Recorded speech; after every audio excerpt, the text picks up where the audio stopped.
Bonjour Thibaut, d'abord un petit mot parce que je sais que tu as évidemment un plaisir tout particulier d'être enfin avec tout le monde et de retrouver tout le monde. C'est vrai que je voudrais partager deux émotions avec vous. La première, c'est effectivement être là tous ensemble. On a vu que ce n'était pas évident. En 2020, on n'a pas pu le tenir. En 2021, c'était à Deauville au mois de juillet, dans une date qui n'était pas idéale. Qu'on soit tous ensemble aujourd'hui, c'est absolument génial. Très heureux de pouvoir faire ce spring avec un agenda qui va être exceptionnel. Et merci à Nicolas pour ton accueil. Et l'autre petit mot, l'émotion que je voudrais partager, c'est qu'en fait, en 2014, effectivement, Nicolas le rappelait, c'est là où j'ai fait connaissance avec quelqu'un qui est devenu un ami et que j'ai connu très précisément avec une mémoire assez photographique au bar d'Opio. Et c'était Arnaud Manceron. Voilà, j'aimerais qu'on lui rende un petit hommage, peut-être quelques applaudissements.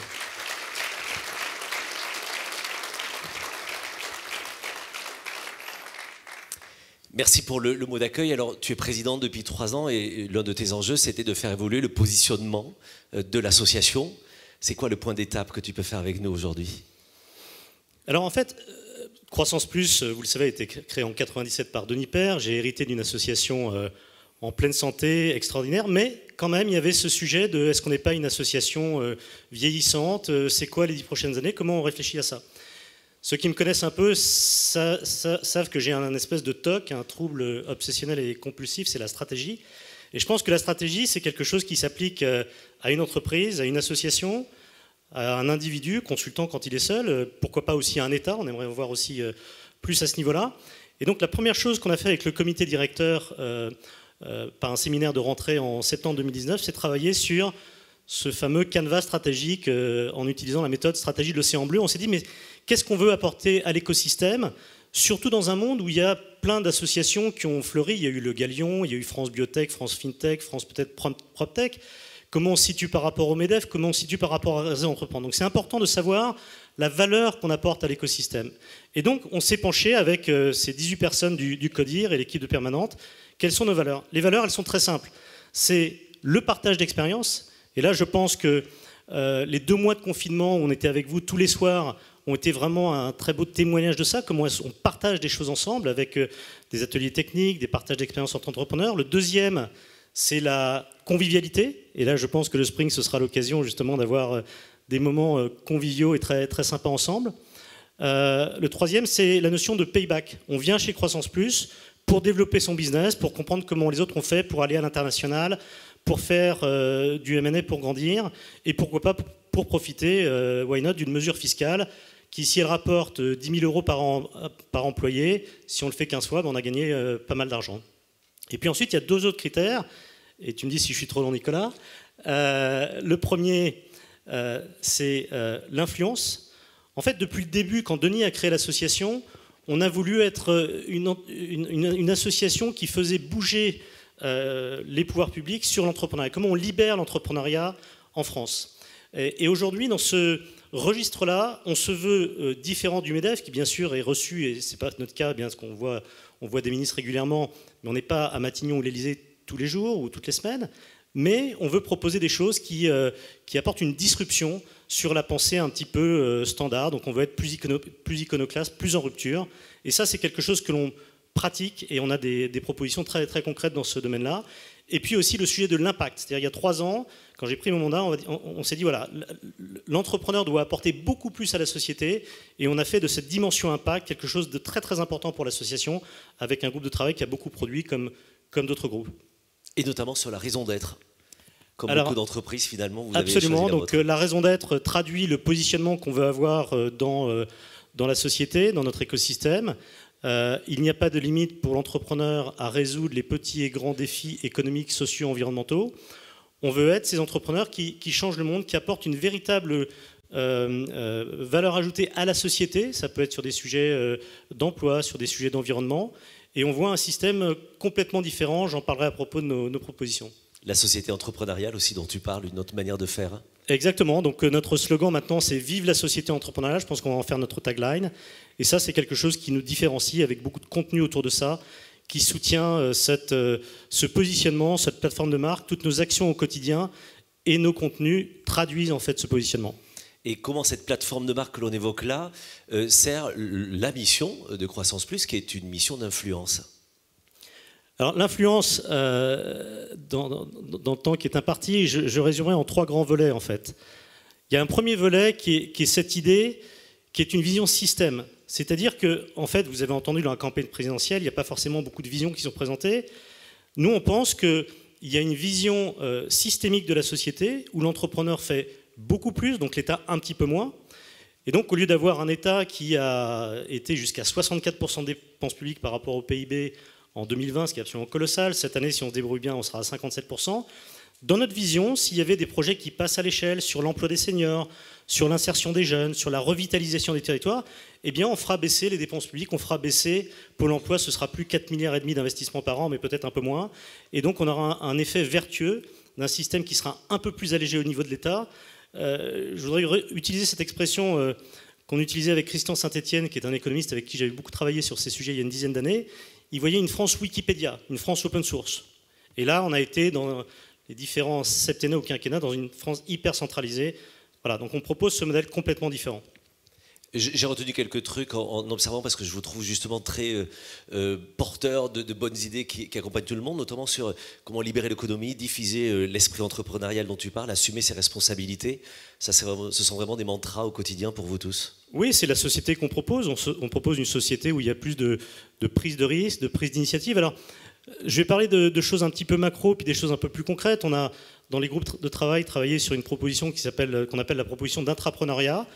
On a proposé en fait au gouvernement d'avoir un nouveau contrat de travail qui s'appellerait un contrat d'intrapreneur. Donc quelqu'un qui, alors l'exemple cité souvent par Guillaume Richard que je mentionne au passage, quelqu'un qui travaille dans le domaine des paysagistes, qui est élagueur, qui s'est retrouvé au chômage, qui est freelance, il peut très bien aller voir une société de paysagistes plus établie et lui dire tiens, moi j'ai cette idée de faire un business d'élagage au sein de la société. Et donc il pourrait rentrer dans la société, créer son business pendant 2 ans et in fine avoir son job en CDI et son activité. Voilà. On veut cette société où l'entrepreneur se prend beaucoup plus en charge, où le citoyen se prend beaucoup plus en charge. C'est toute la vocation et le système, l'idée proposée par Croissance Plus. Évidemment, libérer l'économie, beaucoup. Oui, alors sur ce sujet, il y a un deuxième volet qui est très important et qui est malheureusement peu compris et peu couvert, c'est sur lequel je me suis beaucoup excité depuis le début de mon mandat, c'est pourquoi est-ce qu'on est devenu une colonie numérique des Américains en fait? Pourquoi est-ce que finalement Google a 95% de part de marché? Pourquoi est-ce qu'il y a 3 milliards d'utilisateurs sur Facebook et puis nous finalement on n'a pas tellement de ce genre de société? Et en fait il y a un vrai sujet qui est un sujet de fonds propres. C'est-à-dire qu'en fait l'Europe et la France ont perdu la bataille économique des 50 dernières années sur les fonds propres. Alors comment ça se crée? Si on regarde l'économie américaine rapidement, il y a 3 raisons pour lesquelles en fait ils sont aussi puissants. On pourrait parler du même système pour la Chine, mais c'est un peu différent. Première raison que tout le monde connaît, les États-Unis sont un territoire important, donc on crée une société de taille plus importante plus tôt. Donc après les dépenses, les investissements de société, R&D, marketing, commerciaux sont des pourcentages du chiffre d'affaires, donc ça démarre plus vite. Tout le monde sait que ça c'est un facteur. Le deuxième facteur que personne ne connaît ou moins de gens connaissent, c'est la dépense publique fléchée dans la Silicon Valley.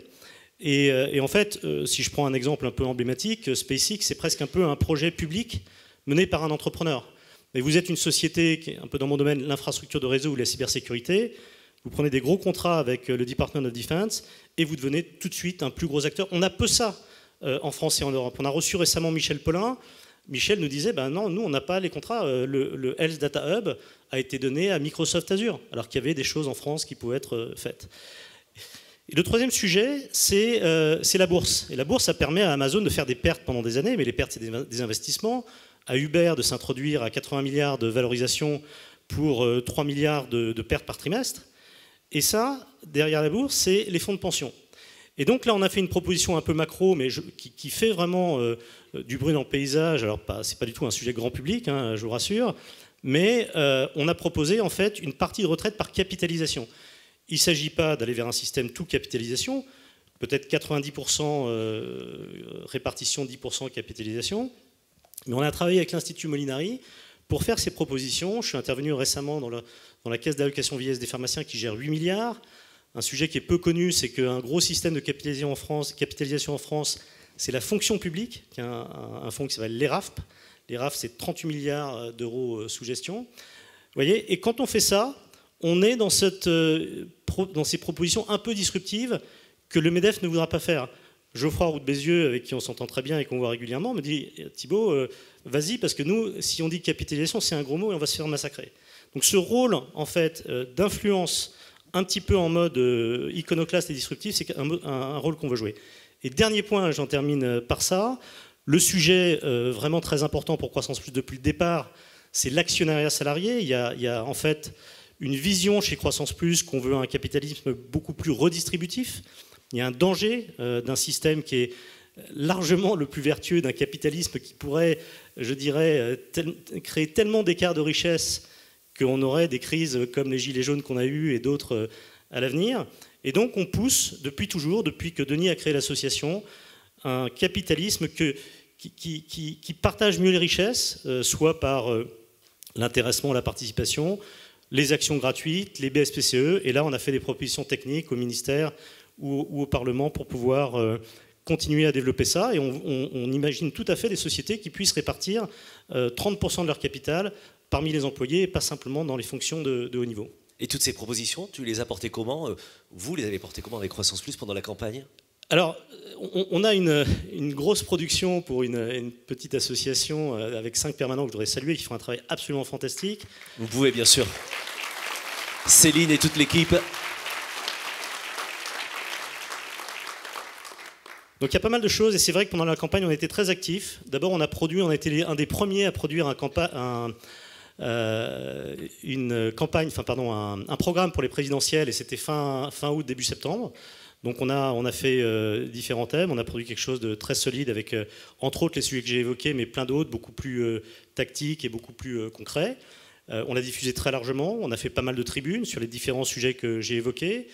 On a fait un grand événement le 15 février avec les candidats à la présidentielle. La plupart sont venus, même si on a eu quelques défections un peu désagréables.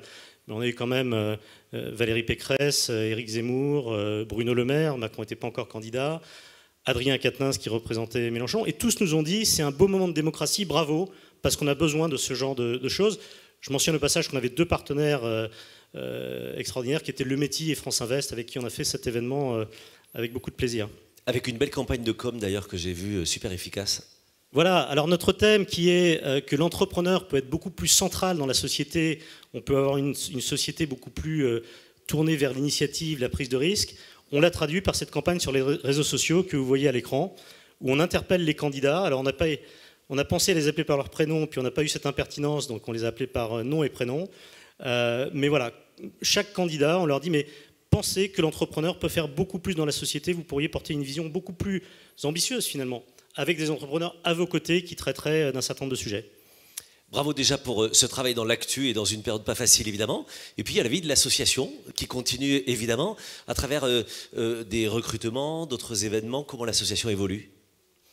Alors, quand j'ai pris la tête de l'association, donc il y a 3 ans, on était 350 entrepreneurs. Comme je disais, l'association allait très bien. Mais il y avait plusieurs sujets. Il y avait un sujet de vieillissement des membres, hein, j'en suis le meilleur exemple. Merci. Personne ne m'a contredit. Merci pour l'esprit d'équipe.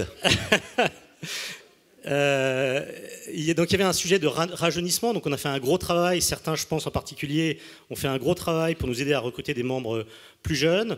On travaille beaucoup à la féminisation, on pense qu'aujourd'hui on a à peu près 20% d'entrepreneurs femmes, on souhaiterait qu'il y en ait beaucoup plus, donc on travaille aussi à ça régulièrement. Je voulais saluer le monsieur qui a applaudi. J'ai pour consigne de ne citer personne, mais je pense très précisément à certaines personnes, et en tout cas bravo pour l'efficacité. Et en fait, aujourd'hui, on est 470 membres, donc l'association va bien. L'association a vraiment une grosse dynamique et vraiment très portée. On porte ce thème plus que d'autres. Hein, vous voyez, je pense à d'autres associations, le Galion ou France Digital, qui ne sont pas sur ces sujets, qui vont être sur des sujets, tiens, on fait une super boîte quand on lève plein d'argent. Ben, en fait, nous, on ne pense pas. On pense que l'argent, c'est bien, c'est utile. Les investisseurs sont super importants dans la création d'une boîte. Mais voilà, il y a plein d'histoires où il y a eu plein de capitaux levés, pas forcément à bon escient. Donc voilà un petit peu la façon dont on a développé l'association, toujours avec ses valeurs. Et quand tu dis on, c'est on, toi et un super codir. Voilà, alors on a un super codir que j'aimerais appeler sur scène, donc si vous voulez venir... On peut les applaudir, on les voit à l'écran. Venez nous rejoindre, les membres du codir.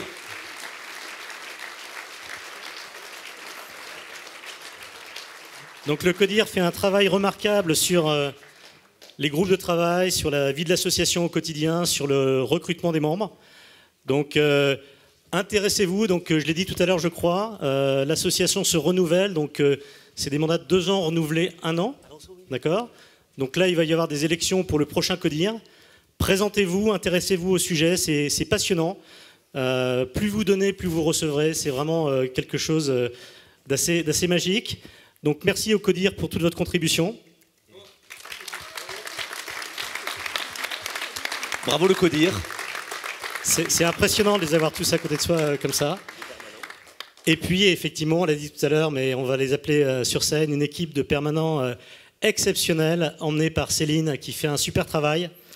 Applaudissez Céline et toute l'équipe qui vient nous rejoindre. Céline, Marie, Jeanne, Béatrice et Thibaut, qui bien qu'ils soient... Continuez d'applaudir s'il vous plaît, parce que Céline traverse la salle en fait du fond. Ils viennent de loin. Et Thibaut qui est un...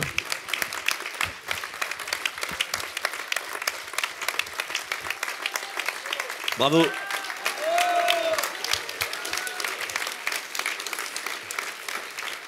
Thibaut qui a décidé d'être entrepreneur, donc qui est un faux permanent, mais un vrai entrepreneur impliqué dans la vie de Croissance Plus et qui nous fait un travail fantastique sur le contenu. Donc on peut applaudir tout le monde. Bravo. Merci beaucoup. Bravo à vous.